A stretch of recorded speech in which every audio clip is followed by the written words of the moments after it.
Hello ladies and gentlemen, this is Blue Maxima and I'm here taking a look at Aqua Kitty DX. I usually start these off in the menus, but have a look in the bottom left of the live area. Look, kitty. Kitty out of milk. Aw, poor kitty. Look, you can't even tap it. It does nothing if you tap it. Obviously you can tap the thing on the right, but that tiny little sort of thing in the live area is just a fantastic, a little bit of attention to detail there, and I quite like it. But anyway, let's actually go and play some Aqua Kitty DX, because this is what we're actually here to do. So Aqua Kitty originally came out on PlayStation Mobile, and it was a Defender clone, and the developer took the opportunity to bring it to Vita just in general, and PlayStation 4. Apparently this game runs at 4K internal resolution on PlayStation 4, which is pretty ridiculous. Look at that poor little kitty. This game's got some fantastic art, by the way. Look at this. Like, you got two kitty fishermen there. You got a kitty in a what looks like a rocket, but it's obviously not a rocket. One over there that's just having a swim, and the pirate flag is a fish skeleton. This is just some absolutely fantastic art, and I love it. You only got your music and your sound effects, but you can have a look at the controls as well. Pretty simple control scheme. You don't really need to change it, so I can understand not having any sort of changes available. So anyway, here we are. Game's got 3 modes. We have easy and normal. Easy is just the easier version of normal, obviously, and you go through the 4 sets of levels. And every set of levels has a level with a boss in at the end, and then you move on to the next one. For those of you who have played Aqua Kitty on PlayStation Mobile, you'll know that the bosses definitely weren't in there the first time, and the modes weren't in there the whole time, because easy mode and arcade mode have been added. So this is arcade mode. But we won't show off arcade mode just yet, because that's a little bit out of our way for the moment. So we'll just stop right in. Have you ever played Defender? This is basically Defender. You take your kitty submarine and you have to try and save or protect, depending on how you want to put it, all the kitties. The kitties are mining milk in their milk mines, and you have to defend them from the capture guys that come to get them. So, the red ones are always the ones that will try and pick up the kitties. Nothing else can pick up the kitties, but you know, nothing else can kill the kitties either. But at the same time, it's just defending the kitties. That's all you're here to do. You have a turbo cannon on the circle button, and you only have a specific amount of charge on it, and it refills over time, and you get more when you finish more levels. Oh, this ain't good. And you turn using the L and R buttons. Doesn't matter which one you press, you'll turn the same direction either way. And your idea is just to make it to the end of the level. If you run out of hearts or if all your kitties get abducted, that's it. That's the end of the level. And there's a constant stream of enemies of different shapes and sizes being thrown in at you, and there's also pickups, so I just ran headfirst into one and I took damage from it, which was the dumbest thing I could have possibly done. Ah, bloody missiles. Oh, I lost a kitty. That's a big shame. I've got to go save this other one then. And nope, not saving him, and I better go get this last one. Oh man, that was a bit of a failure on my part. So every level has a specific amount of waves and enemies, and you can see how many you've got left up the top there. Just trying to avoid getting hurt.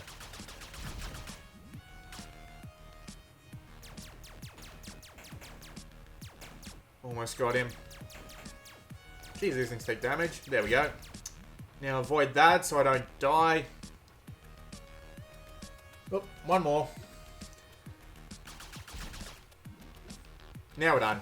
So at the end of every level you get bonus points. If you save every kitty saved gives you 2,000 extra points, and there's online leaderboards for every stage. So you can go online and you can share your scores around and hope that you did better than most of the bastards on your friends list. And every time you finish a level, it unlocks new ones that are next to it, and the idea is just to get to the end of the game. That's pretty simple, really. So, let's go ahead and just... Actually, you know what? I'll play this level here. Just so we can have a little bit of a look at the different themes. That craft there is just an indestructible barrier. So, you know, if you need cover, you can just hop right in there. Oh, God. You are not getting away with my kitty.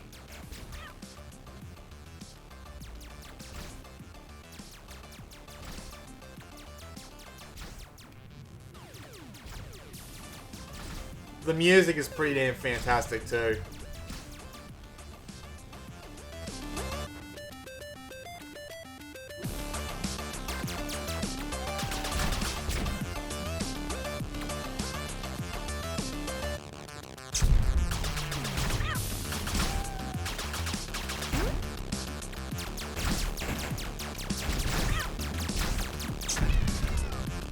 And I screwed up, so...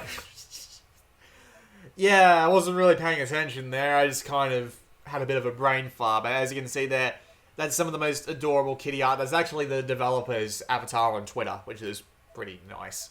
That is such a cute little kitty. Oh, look at it. You want to scratch his tummy, don't you? That was the weirdest I've ever been on a video. So you have other modes as well to go and play around with. You've got the Infinite Espresso mode, which is just an endless gauntlet of levels.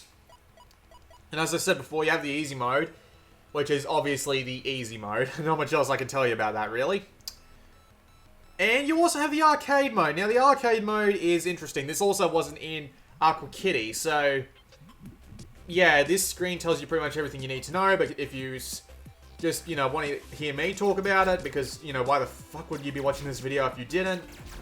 I don't know, maybe to listen to my sweet Australian voice, because apparently people like that. The idea is basically, it's combining Gradius with Defender. And it sounds shameful on these guys' part to compare Gradius and Gauntlet, doesn't it? Well, Gauntlet? Where did I get Gauntlet from? Gradius and Defender. But, to be fair on them, it's actually a really interesting way of doing an arcade game, because... This is... What's the word I'm looking for?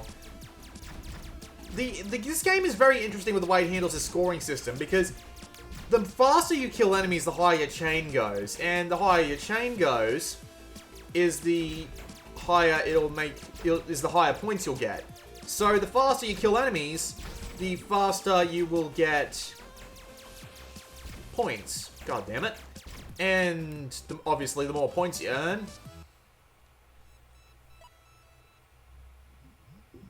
the more points you earn, the higher you get on the high scoreboard. So, if you want to be fast, but you want to be good. So you can be slow, and you can be good, or you can be fast, and you can be shit, or you can be fast, and you can be good. And any way works. The game has nothing against... As long as you survive, the game has nothing against you, and the way you decide that you want to play. And I quite like that. So anyway, back to the arcade mode. So the idea is that you find these green crystals, and you use these green crystals on that little upgrade bar on the bottom left. And you spend them however you like. So for example, if I spend them now, I would get 2 extra cannons facing forward. So I'll do that. And the more credits that you... The more gems or whatever you... Diamonds or whatever you want to call them. The more of them you spend, the better that weapon gets. So...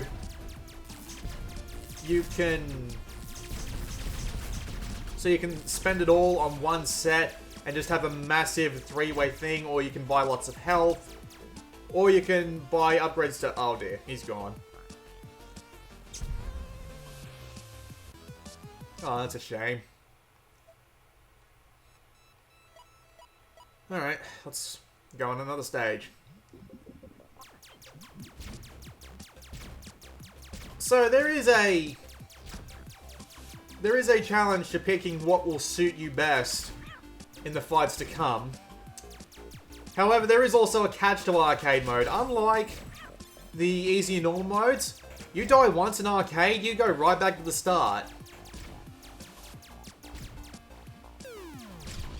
So you lose all your health, you're done. You go right back to level 1, you have no power-ups, and your score resets to 0. So, for those of you looking for replayability in Aqua Kitty, there is certainly a lot of replayability to be found here, that's for sure. I'm gonna try and save up some crystals so I can get some health back, because I'm gonna bloody need it. This is an example of a boss.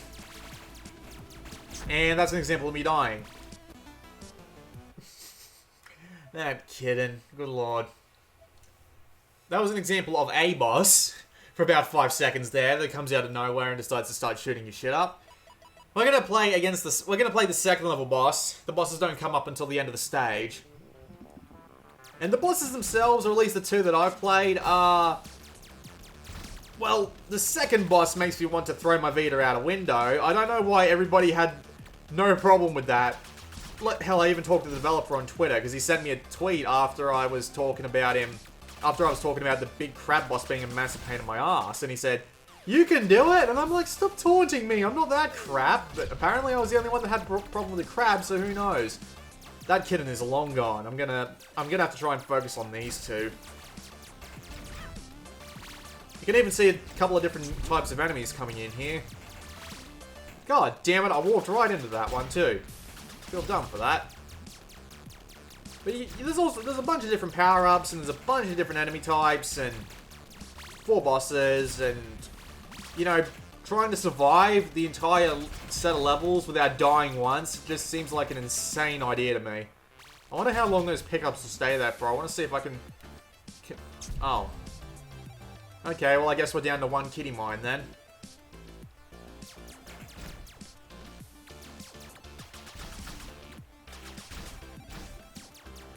The gameplay itself is actually really smooth though. I haven't noticed any performance drops at all.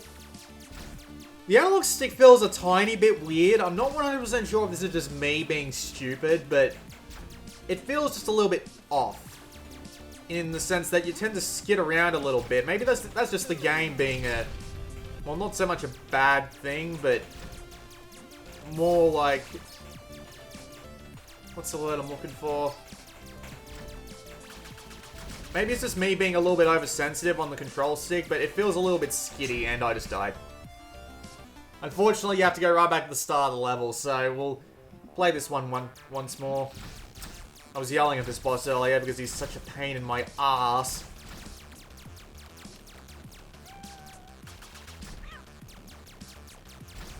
But this has been a look at Aqua Kitty Milk Mine Defender DX, and while people who played Aqua Kitty on PlayStation Mobile might not see much reason to come back to this one, they have done a decent job in adding new stuff to it. They've added bosses, they've added the easy mode, the arcade mode, and they've added online leaderboards, which is, to me, the biggest thing that was missing out of the original version, because, you know, an arcade game without leaderboards is like a first-person shooter without a gun. It just seems a bit odd to me. And that kitty is long gone. I would like the ability to move the minimap like down to the bottom of the screens, or maybe even the bottom right, just so I could see more of what was going on, but, you know, that's a minor nitpick. The game itself is pretty damn fantastic. It's one of the best Defender clones there's been in a fairly long time. And it's got a fair amount of content for new players, and it costs less than $10. In fact, it costs $8.99. And I quite enjoy it. I enjoy it a lot. I think it is well worth the time of, well, anyone, basically. It's only 100 meg. And I immediately get my ass handed to me with a missile, but... Yeah, the bosses themselves tend to have armored points, and you have to get rid of the armored points before you can hurt them. But, nevertheless... So, yeah, that was a look at Aqua Kitty Milk Mine Defender. A really, really satisfying, enjoyable arcade experience. Little hard, be ready for that, but then again, it does have an easy mode. And it has a lot of content going for it. And it has online leaderboards finally, so... Comes with a full recommendation from me. And hell, I might even put this video up on YouTube at 60 FPS if I can afford the bandwidth. This has been Blue Maxima, and I'll see you all next time.